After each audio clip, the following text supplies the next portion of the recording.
बात करते हैं हम एजिंग की, ठीक है। जहां हमारे लाफ लाइन आ गई, जहां हमारे क्रॉफिट्स आ गए, तो कहते हैं एजिंग साइन है। एक ऐसी लाइन है फेस के ऊपर ही कि जिसको लोग कम टारगेट करते हैं। वो कौन सी है? मेरे नजदीक है वो डार्क लाइन, ठीक है, जिसको आज हम बहुत ही सस्ते और आसान रेमेडी के साथ उसका सोल्यूशन करेंगे। और वहां से आप देखेंगे कि आजकल छोटे बच्चों मींस के 22-23 के एज के जो बच्चे, खास तौर पे बॉयज में ये मसला मुझे बहुत देखने को मिला है। तो इसलिए मैंने सोचा मैं सबसे पहले आज इसी पे बात करती हूँ। वो डार्क लाइन कौन सी है जहां से आपके एजिंग साइन ज्यादा नजर आते हैं? वो है फोरहेड की लाइन, ठीक है। जैसे आप थोड़ा सा देखिए इधर, आप ना भी देखिए तब भी इधर ये डार्क बहुत गहरी लाइनें आ जाती हैं। तो उसको मेरा ख्याल है कि जो लाफ लाइन पे इतना गौर किया जाता है, तो हम इस लाइन पे ज्यादा गौर करें। आज उसकी बहुत ही आसान तरीके से हम सोल्यूशन निकालेंगे। बड़ा ही आसान है, सिर्फ ये है कि रिक्वेस्ट है आप लोगों से, आप लोगों ने करना है, ठीक है। सुनने से या देखने से बिल्कुल भी नहीं होगा, आपको करना पड़ेगा। और ये बहुत अच्छा, बहुत पुराना, नया नहीं है कोई, ये आज का नहीं है, बहुत पुराना टोटका है। तो पुराना इस तरह से है, पहले लोग कुछ और डिफरेंट तरीके से करते थे, अब उसका वर्जन कुछ डिफरेंट आ गया, काम सेम है, ठीक है। किस चीज से हम उसका सोल्यूशन करेंगे? जो कि हम व्हाइटनिंग के लिए इस्तेमाल करते हैं, वो क्या है? बनाना, ठीक है। लेकिन आज इसका जो पील हम सोरासिस के लिए इस्तेमाल करते हैं, वो जो सोरासिस के लिए इस्तेमाल करते हैं वो है इसका पील। और आज हम इसके पील के साथ दो चीजों का ऐसा कॉम्बिनेशन बनाने लगे हैं कि जिससे आपकी ये डार्क लाइन, तो देखिए डार्क लाइन जब आपकी चली जाएंगी तो डेफिनेटली आपकी लाफ लाइन भी और ये नॉर्मल जो भी क्रॉफिट्स वगैरह जो भी है ये इंशाल्लाह चले जाएंगे, ठीक है। बिस्मिल्लाहिर्रहमानिर्रहीम। अच्छा, आपने एहतियात से बनाना को इस तरीके से खोलना है, ठीक है। इसका छिलका आपने तोड़ना नहीं है। ये इधर से भी हम इसको बनाना है, देखिए पक्का हुआ होना चाहिए, चितरी वाला केला, ठीक है। मीठा है ये, हमें इसके मीठे से किसी कोई गर्ज नहीं है, बस ये है कि पक्का हुआ होना चाहिए। हमने एहतियात से इसके अंदर से ये बनाना जो है ये निकाल लिया है। अगली चीज़ जो इसके ऊपर जाएगी वो बस आप लोग देखिएगा, देख के आप लोग खुद हैरान होंगे कि वाकई ये इसका रिजल्ट है। अभी तक मैंने जिनको बताया अल्हम्दुलिल्लाह बहुत बेहतरीन किस्म का रिजल्ट आया। सबसे पहले मैं इसके ऊपर डालूंगी 1/2 टीस्पून हनी। इसके ऊपर सबसे पहले मैंने डाला है, हाफ से भी कम आप लगाएं, हाफ से भी कम टीस्पून जो है वो मैंने इसके अंदर डाला है हनी। हनी को मैं हाथ से इस तरीके से इसके ऊपर फैला दूंगी। वैसे तो ये काफ़ी है, लेकिन क्योंकि हमने डार्क लाइन जो है बहुत गहरी झुर्री आ गई है, जो उसको हमने ख़त्म करना है, वो किस चीज़ से? ये है हमारे पास यीस्ट, जिसको हम खमीर बोलते हैं। हमने खमीर को इस तरीके से स्प्रेड कर देना है इसके ऊपर, ठीक है। 3 लाइनें होती हैं अमूमन फोरहेड के ऊपर, और तीनों लाइनों के ऊपर आपने ये पूरा फोरहेड के ऊपर आपने लगा लेना है। इस तरीके से आपने खमीर को यूँ डाल दिया। अब इसके ऊपर अगली जो चीज़ जाएगी, पहले आप इसको अच्छे तरीके से, ये हमने इस तरीके से इसको कर देना है।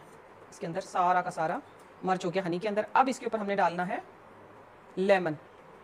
अब इसको थोड़ा सा हमने रख देना है 3 से 4 मिनट के लिए, ठीक है। हवा से दूर रखिएगा। ये देखिए 3 से 4, बाकी लेमन मैं अपने हाथ पे लगा लेती हूँ क्योंकि लेमन तो बहुत अच्छा होता है हाथों को निखारने के लिए, स्किन की टैनिंग को ख़त्म करने के लिए। चलिए जी, बिस्मिल्लाहिर्रहमानिर्रहीम। अब देखिए ये आपने इस तरीके से करना है। ये ना सोचिएगा कि ये एकदम से फूलेगा या ये कोई क्या कहते हैं जादू होगा, कोई शौंग शौंग करेगा, कुछ भी नहीं है। देखिए नॉर्मल इस तरीके से बस आपने ये लगा लेना है। अब आपने करना क्या है, लेट्स से ये आपका फोरहेड है, आपने पूरे फोरहेड के ऊपर लेट जाना है, रिलैक्स करना है और टिश्यू रख लीजिएगा साइडों में, क्योंकि इसका थोड़ा सा एक्सेस जो है अपना हनी और लेमन जूस वो शायद निकले इधर से, ठीक है। तो आपने थोड़ा सा इधर टिश्यू रख लेना। तो अब आपने करना ये है, लेट्स से ये आपका फोरहेड है, आपने इसके ऊपर इस तरीके से इसको चिपका लेना है, ठीक हो गया। यूं आपने अपने पूरे फोरहेड के ऊपर इसको यूं करके इस तरीके से चिपका लेना है, ऐसे। अच्छा, ये बहुत अच्छा सा चिपक जाएगा। जब आप चिपकाएंगे ना, फिर आपको हल्की सी, आप ये कहें कि 0.5 बस, एक में से भी आधा, हल्की सी कोई आप ये कहें कि पकने की कोई, जिस तरह मैं कह रही थी ना शुरू में, शाम शाम होगी थोड़ी सी, या शिवरिंग या कुछ भी एक फीलिंग आएगी, स्मूथ नहीं होगा, तो ठीक है वो होगी बिल्कुल माइनर सी। ये देखिए इस तरह एक्सेस निकल रहा है साइड में, तो आप लोग टिश्यू लगा लीजिएगा, या जैसे निकले तो आप फेस की तरफ ले आइएगा, फेस के ऊपर इसको रगड़ लीजिएगा। इसका जो मिनिमम टाइम है 45 मिनट, मैक्सिमम टाइम है 1 आवर।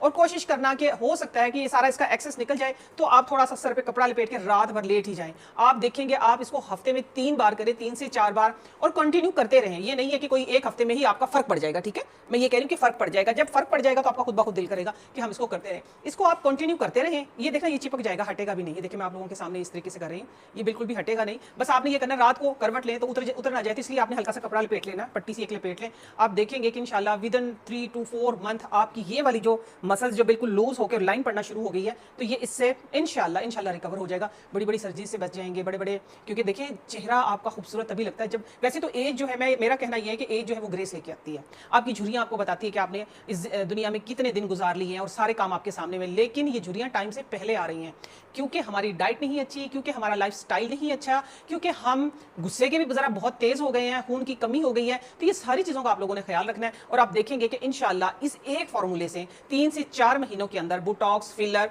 किसी चीज की आपको जरूरत नहीं पड़ेगी। ये केले का एक छिलका और एक चुटकी खमीर जो है आपके बड़े से बड़े बोटॉक्स, फिलर्स, जितने भी जो भी ट्रीटमेंट है सबको साइड पे कर देंगे। महंगे महंगे ट्रीटमेंट से आप बच जाएंगे, बट ये है कि आपने हफ्ते में 4 दिन जरूर करना है, ठीक है।